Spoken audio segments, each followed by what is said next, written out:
예, 탈무드에 이런 말이 있습니다. 돌멩이가 항아리 위에 떨어져도 항아리의 불행이고 항아리가 돌멩이 위에 떨어져도 항아리의 불행이다. 뭐 어려운 말이 아니고요. 어떤 일이 일어나도 결국 항아리의 불행이라는 말입니다. 항아리를 인생에 빗댄 이야기인데 아무리 조심해도 항아리는 언젠가는 깨어지게 되어 있죠. 항아리는 언젠가는 부서지게 되어 있습니다. 세상에 깨지지 않는 항아리는 없는 것처럼 우리의 인생도 깨어지지 않는 인생, 상처가 없는 인생, 문제가 없는 인생은 없다라는 이야기를 이 탈무드는 짧지만 강하게 우리에게 전달해주고 있습니다. 오늘 본문에서 바울은 자기 자신을 질그릇에 비유하고 있습니다.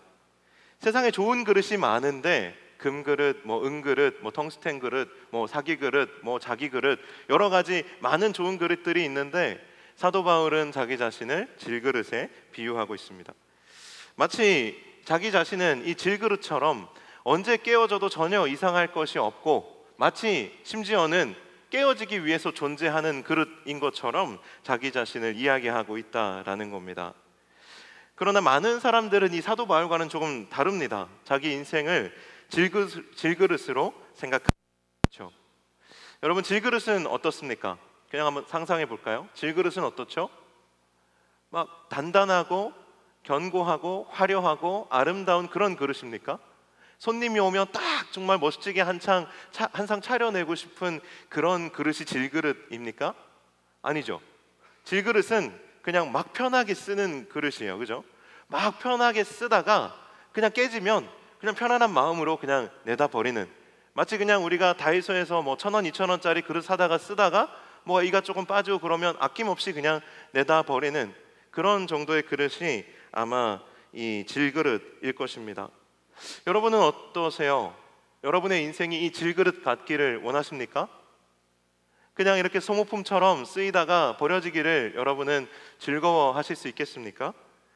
여러분 직장에서 여러분이 금그릇, 은그릇 취급이 아니라 질그릇 취급을 받다가 예를 들어서 그냥 소모품처럼 쓰이다가 필요 없어지면 버려지는 그런 어떤 방전된 배터리나 아니면은 껌뻑거리다가 나가버린 형광등처럼 그냥 이용만 당하고 버려지는 그런 취급을 직장에서 받는다면 우리의 기분이 좋을 수가 아마 없을 겁니다. 그럼에도 불구하고 바울은 자기 자신에 대해서 질그릇이라고 비유하고 있습니다. 사람들이 좋아하는 인생은 따로 있습니다. 어떤 인생이냐면 직선 인생이에요. 내 앞길에 아무런 장애물이 없고 그냥 쭉쭉 뻗어나가는 이 직선 인생, 사람들이 좋아하는 인생은 보통 이런 잘 나가는 그런 막힘이 없는 인생입니다. 내가 어떤 일을 계획하고 시도할 때 실패가 없고 사업도 번창하고 승진도 쭉쭉 되고 소위 우리가 잘 나간다라고 표현하는 삶이 입니다. 그래서 오늘 본문을 읽다 보면 본문의 8절, 9절 이 정도까지 가게 되면 최소한 아멘이 2번 정도 나와요. 8절과 9절을 한번 같이 볼까요? 대충 이런 내용입니다. 우리가 사방으로 우겨쌈을 당하여도 쌓이지 아니하며 아멘. 답답한 일을 당하여도 낙심하지 아니하며 아멘. 그 다음에 박해를 받아도 버림받지 아니하며 아멘. 그 다음 거꾸러뜨림을 당하여도 망하지 아니하고 아멘. 보통 아멘이 한 4번 정도 나오는 본문이 사실 오늘 이 본문입니다. 근데 이게 보면 이 정도 되면 직선 인생 아닙니까? 아무리 우겨싸도 이 쌓임을 당하지 않고 아무리 답답한 일을 당해도 낙심하지도 않고 박해를 받아도 버림받지도 않고 거꾸로 당하여도 망하지를 않아요. 그러니까 이 사람의 살아가는 삶에 막힘이 전혀 없다라는 얘기입니다. 그렇지 않아요? 오늘 이 본문을 보고 우리가 4번의 아멘을 하게 되는 이유는 이 본문처럼 이 문구처럼 우리의 인생이 쭉쭉 잘 나가기를 바라기 때문에 그렇습니다. 그런데 이 말을 하기 전에 바울은 자기 자신에 대해서 고백하기를 우리가 이 보배를 어디에 가졌다고요? 질그릇에 가졌다라고 고백하고 있습니다. 사실 이 질그릇은 이렇게 잘 나가는 그릇이 아닙니다.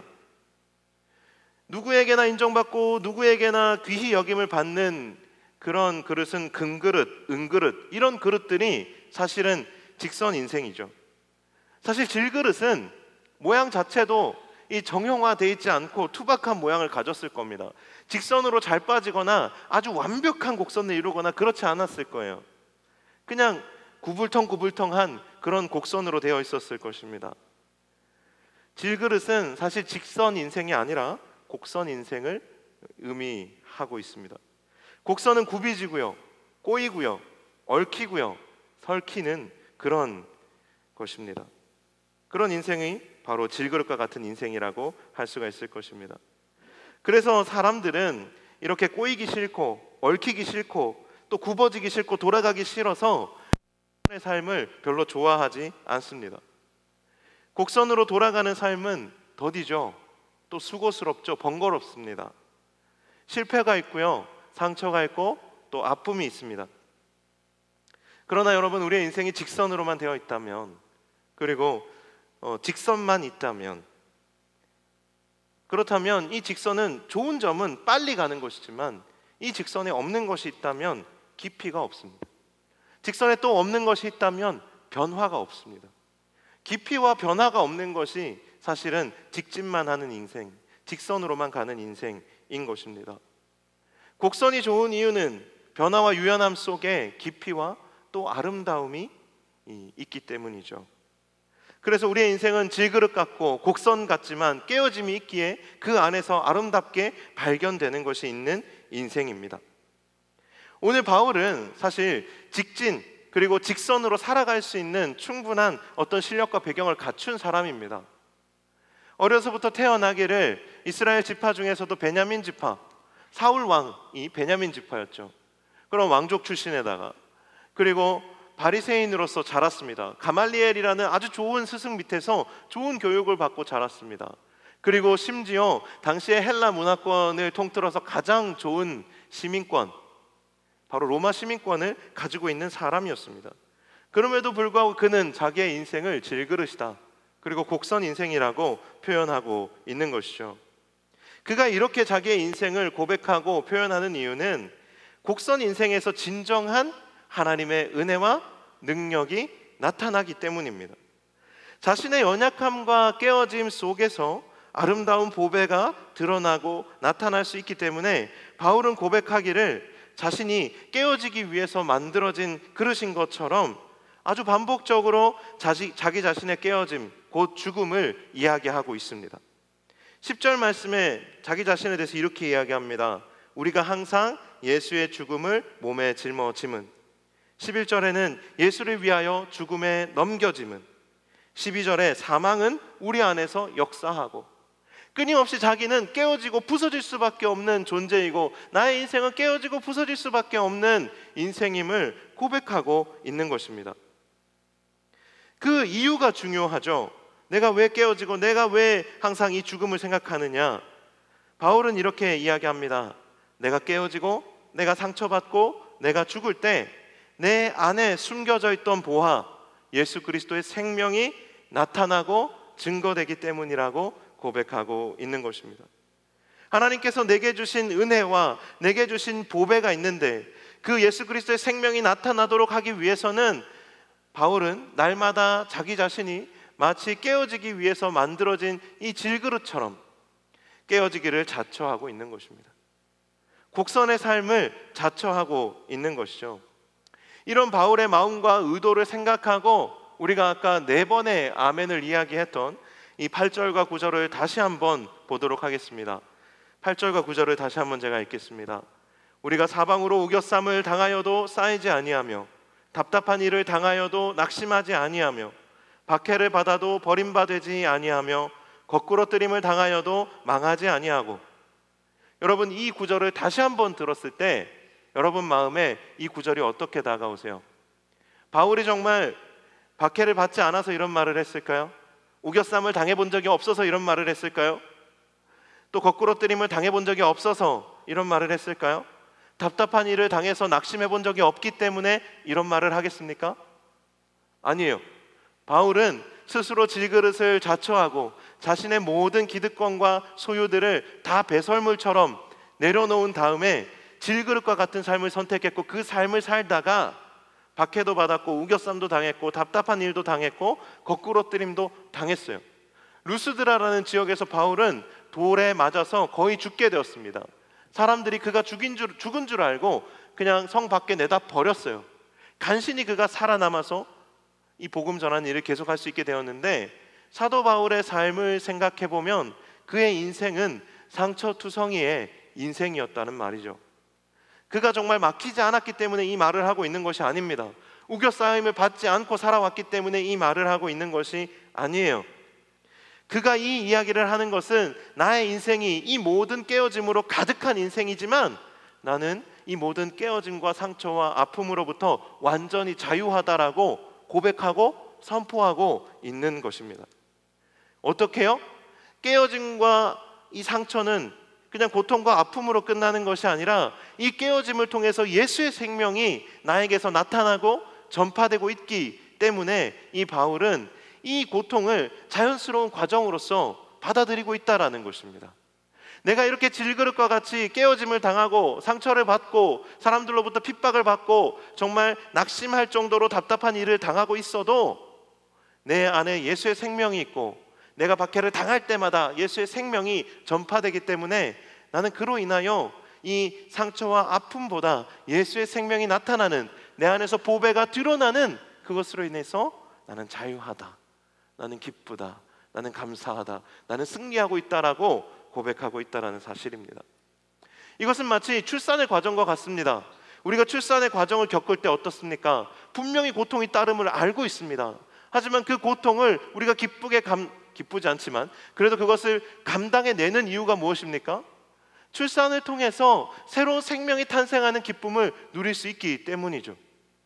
그 고통 가운데 또한 기쁨이 탄생하기 때문이죠. 상처가 또 고통이 생명을, 아름다움을, 경이로움을 낳기 때문이죠. 여러분, 출산의 고통이 만만치 않아요. 제가 얼마 전에 정말 바로 눈앞에서 실제로 제가 경험하는 건 아니지만 같이 느꼈어요. 저희 아내가 셋째를 낳으면서 진통이 시작됐습니다. 근데 이 셋째가 첫째보다는 작은데 둘째보다는 약간 커서 둘째는 2시간 만에 쑥 나왔는데 셋째는 시간이 더 많이 걸리는 거예요.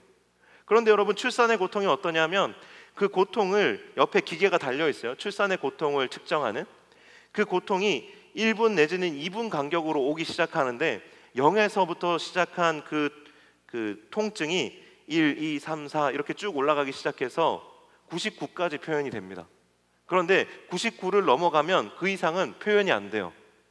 그런데 이 통증이 1, 2분 간격으로 계속해서 99를 찍는 거예요. 그 이상의 고통이 계속 오는 거죠. 그 고통이 계속 밀려오는 상황 가운데서 이 아이를 낳기 위한 싸움이 시작되는 겁니다.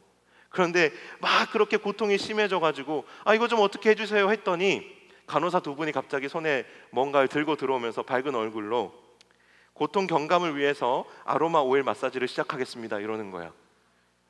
저는 그게 믿어지지 않았어요. 어떻게 아로마 오일 마사지가 지금 내가 죽게 생겼는데 이게 고통 경감에 효과가 있는가. 그런데 그 오일 마사지를 해주시는 줄 알았는데 알고 보니까 남편이 해주는 거더라고요. 그래서 저는 평생 해본 적이 없는 오일 마사지를 시작했습니다. 오일을 바르고 배와 손가락 그리고 발끝을 마사지를 하기 시작했어요. 그런데 정말 고통 경감 효과가 있었어요.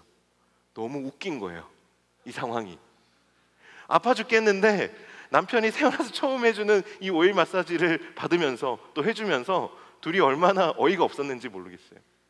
그런 상황 속에서 정말 그 고통의 시간이 정말 그렇게 이제 흘러가는 것을 경험을 했습니다.